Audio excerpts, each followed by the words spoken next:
Good morning students. आज हम electrodynamics जो क्लासिकल इलेक्ट्रोडायनेमिक्स फर्स्ट है उसका एक नेक्स्ट वीडियो क्लास लेते हैं, जिसमें ग्रीन्स थ्योरम के बारे में पढ़ेंगे। ग्रीन्स थ्योरम जैसे जो वह प्रॉब्लम्स जहाँ लार्ज नंबर ऑफ पोटेंशियल हो, उस प्रॉब्लम को सॉल्व करने के लिए ग्रीन्स थ्योरम का उपयोग किया जाता है।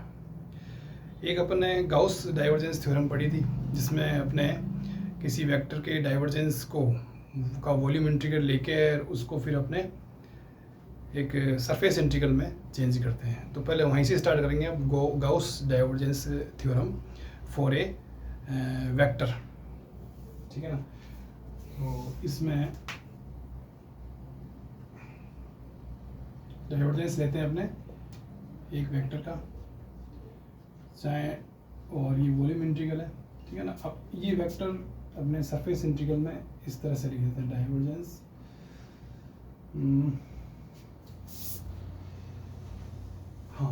Surface integral A dot N cap D S, ठीक है। एन कैप क्या, वही सरफेस होता है, सरफेस का जो डायरेक्शन होता है वो उस सरफेस के लंबवत ही होता है, तो पता ही होगा आपको, ठीक है। इस तरह से अपन ने गॉस डाइवर्जेंस थ्योरम पर लिख लिया। फिर इसमें हम ए का मान लेंगे, दो फंक्शन लेंगे हम इसके, साई डेल फाई, ठीक, ये चीज़ इसमें रखेंगे।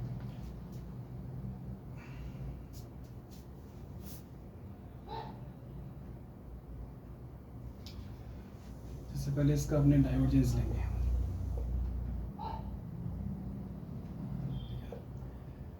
Divergence Sai del phi. अब इसका क्या आएगा, आइडेंटिटी होती है, अवकलन का नियम लगा लो बोले। तो पहले ये जो ग्रेडियंट है वो आपके इस पे लगेगा, ठीक है। ये ग्रेडियंट क्या है कि करली अपन करली एक्स आई कैप प्लस करली अपन करली वाई कैप, मतलब कहने का मतलब ये एक वेक्टर क्वांटिटी है, वेक्टर ऑपरेटर है। तो अब इस डेल को अपने इस पे लगा देंगे, तो ये हो जाएगा आपके साई डेल स्क्वायर फाई, ठीक है ना। अब ये जो डेल ऑपरेटर है इस साई पे लग जाएगा, ये डेल साई डेल फाई। जरूरी नहीं बार बार आप वेक्टर लिखो, ठीक है ना। ये जो ग्रेडियंट बोलते हैं इसको, तो ग्रेडियंट क्या होता है, करली अपॉन करली एक्स आई के प्लस करली अपॉन करली वाई जे के प्लस करली अपॉन जेड, करली अपॉन करली जेड जे के, इस तरह से ये वेक्टर होता है। तो इसको अपने इस तरह लिख सकते हैं अगर ये लें तो, ठीक है। तो ये जो टर्म है अपने इस जगह भी लिख सकते हैं, ठीक है ना। तो अभी लिख देंगे अपने सब एक साथ, ये अपना डाइवर्जेंस आ गया। अब ऐसे A dot N cap D S है ना, ये चीज़ लेते हैं हमने, A dot N cap D S.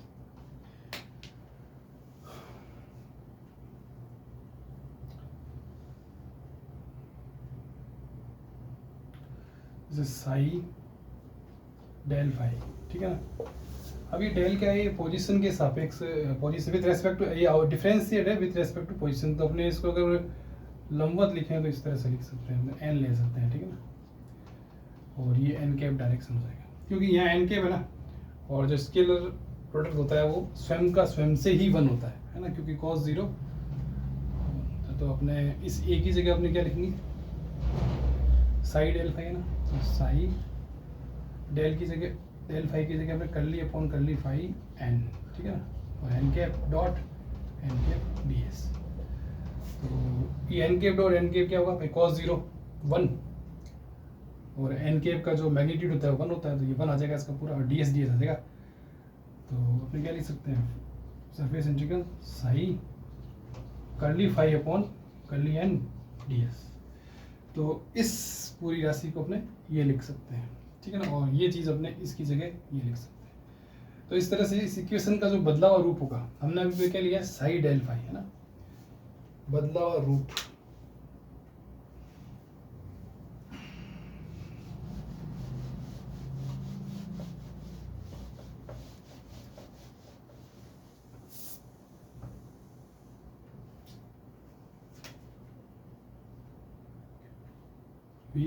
ये बंद समागम होता है, ठीक है ना, वो जरूरी नहीं हुआ।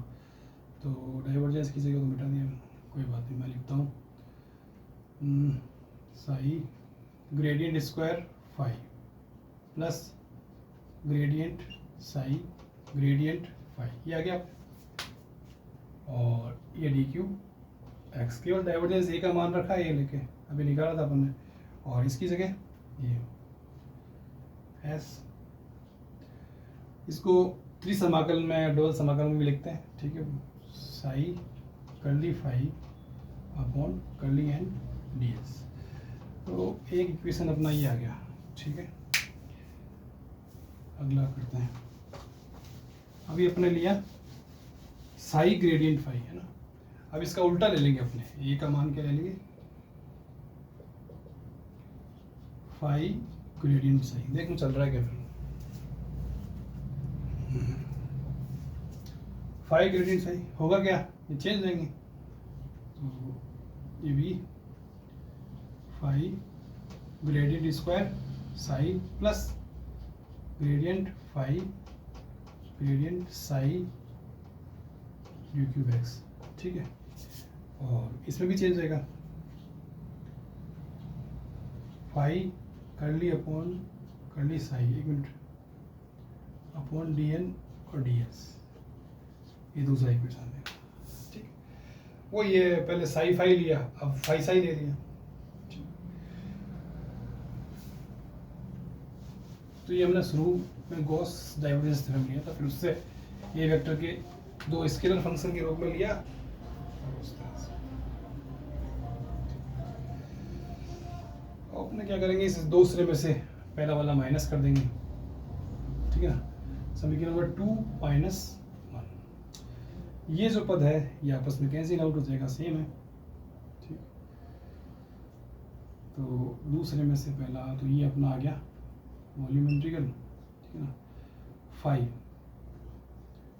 Phi del square psi minus, अब ये आ जाएगा साई डेल स्क्वायर फाई, ठीक है ना। आप डी वी लिख सकते हो, डी क्यूब एक्स लिख सकते हो, ठीक है, ये आ गया। अब इसमें से ये माइनस कर रहे हैं अपने,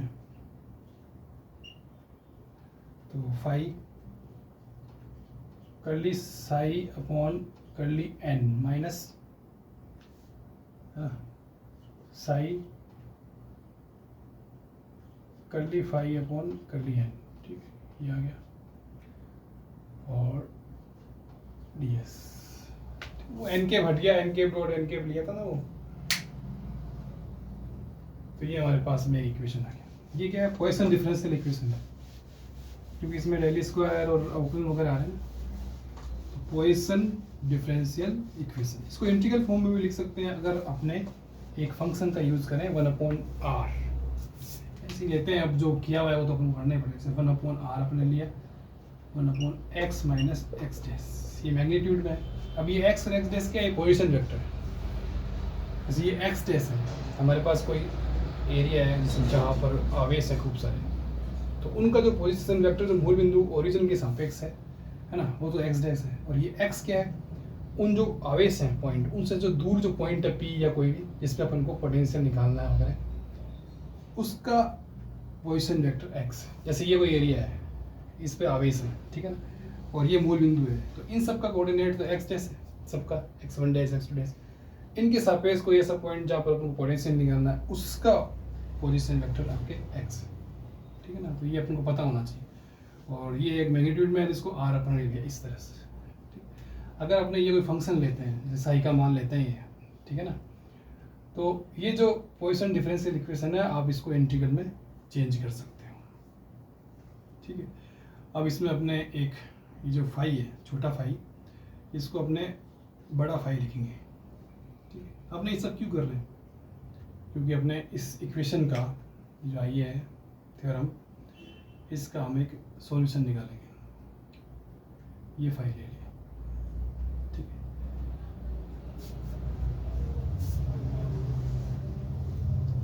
छोटे फाई को बड़े फाई के रूप में लिख लिया अपन, है ना।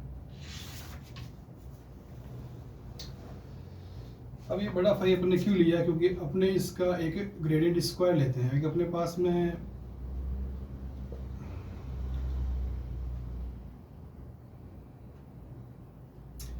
गाउस का नियम होता है ना, Q अपॉन एप्सिलॉन, गाउस की थ्योरम होती है, गाउस का मतलब गॉस लॉ होता है, गॉस लॉ, डाइवर्जेंस E बराबर Q अपॉन एप्सिलॉन 0, ठीक है ना। E की जगह अपने लिखते हैं ग्रेडियंट फाई, तो उससे अपने ये आता है, तो माइनस रो अपॉन एप्सिलॉन 0। इसमें इसको अपने ले लेंगे एक्स डैश का फंक्शन। ठीक भाई, ग्रेड डाइवर्जेंस ई बराबर Q upon epsilon 0 Gauss law होता है ना, सिग्मा क्यू अपॉन एप्सिलॉन 0।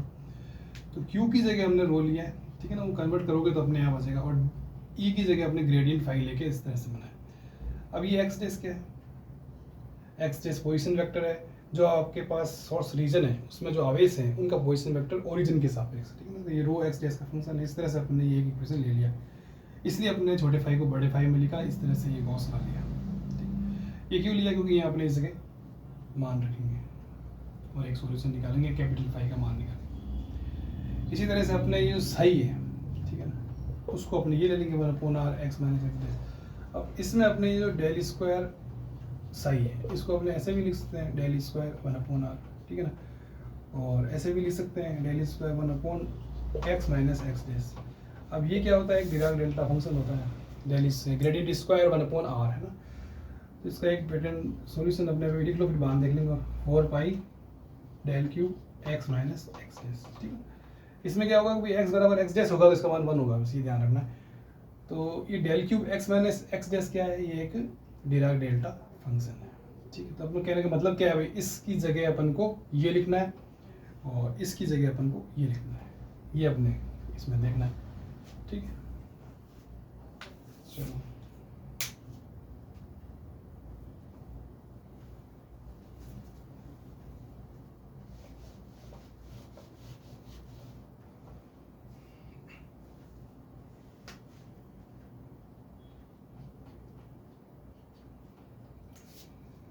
इसको वापस लिखते हैं क्वेश्चन को, ग्रीन्स थ्योरम। तो डेल स्क्वायर साई, ठीक है ना, ये तो ये तो फाई आएगा, इसको बड़ा लिखेंगे, ठीक है ना, छोटे वाले को बड़े में चेंज कर देना है, और यहाँ आपने लगाओ मंजिला कोष्टक, क्योंकि अपने और भी ब्रैकेट चाहिए। तो इसका मान अपने पास में क्या है, ये है, तो -4 पाई डिराक डेल्टा फंक्शन ही बोलते हैं इसको, del cube X minus X dash, इस तरह से। ठीक, और माइनस, अब ये साई का मान क्या है अपने पास में, तो 1/r लिख दो, चाहे वाले ये लिख दो, कई किताबों में ये लिखा हुआ है। अब डेल स्क्वायर फाई की जगह क्या लिखेंगे, ये बड़ा वाला है, हो minus rho x dash upon epsilon 0। ये आपके वॉल्यूम इंटीग्रल का पूरा एक साइड लिख दिया अपन ने। ठीक है, दूसरी साइड चलते हैं अपने सरफेस इंटीग्रल। फाई अपने बड़ा लिखेंगे, साई की जगह अपने क्या लिखेंगे बताओ, एन डैश ले लेंगे आप, एक्स की जगह एक्स डैश, ठीक है ना। साई की जगह अपने लिख देंगे 1/r माइनस फिर 1/r, ठीक है, और ये बड़ा फाई ले लेंगे और ये ds।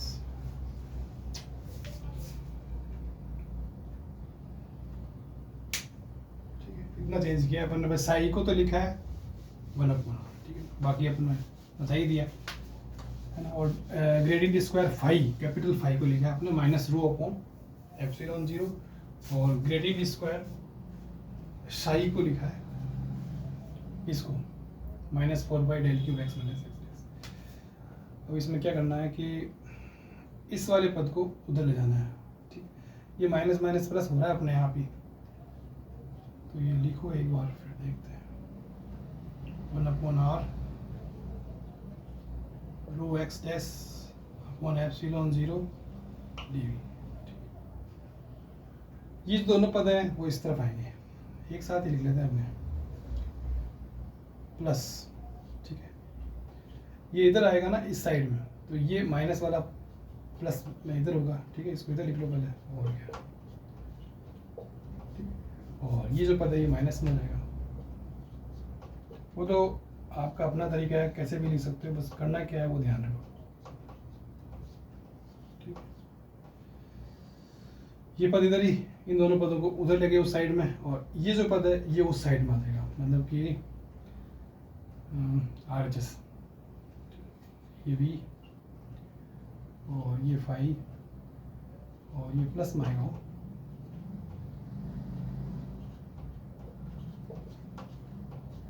ठीक है, और इंटीग्रल कौन सा था, dv, ये इस तरह से। और फाई आपका बड़ा है ये तो ये अपना थोड़ा सा रूपांतरण आ गया। ठीक है, हमें क्या करना है, कैपिटल फाई का मान निकालना है, और कैपिटल फाई ये है। और इस चीज़ को कैसे हटाओगे, अपने x बराबर x जैसे लोगे, इसका मान 1 हो गया। ठीक है,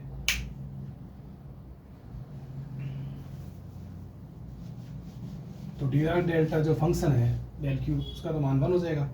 अच्छा 4 पाई का भाग लगा दो, तो हमारे पास जो ये फाई फंक्शन है ये एक्स डेस का है, क्योंकि एक्स बराबर एक्स डेस है, 1/4 पाई।